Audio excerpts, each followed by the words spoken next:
Hi, my name is Sarah Broninger. I'm a math teacher, but I want to talk to you about teaching history.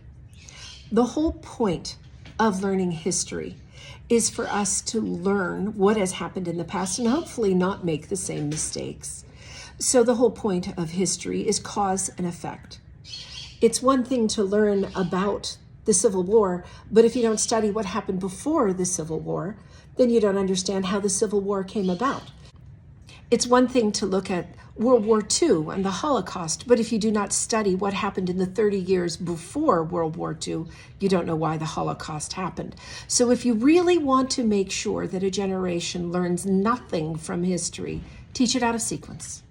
Teach it out of sequence and start each section of history as the problems occur instead of 30, 40 years before the wars happen, before the famine happens. If you Google U.S. history public school system by grade, they will tell you what they teach in each grade. And I'm going to read it to you.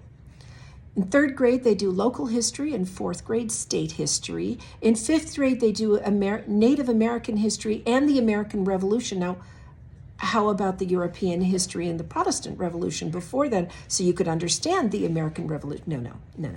Then they go to ancient history. Then in seventh grade, medieval history and the Civil War. Okay. Then in 8th grade, you do modern U.S. history. In 9th grade, you finally get to world history.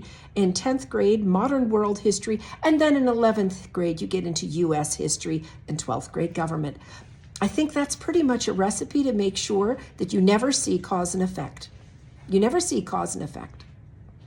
So when you teach history for your homeschoolers out there, teach it in sequence, because it's the years in between the awful things that happen in history where you really need to look at what leads up to the awful things that happen in history.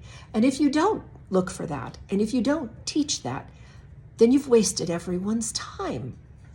I hope this helps.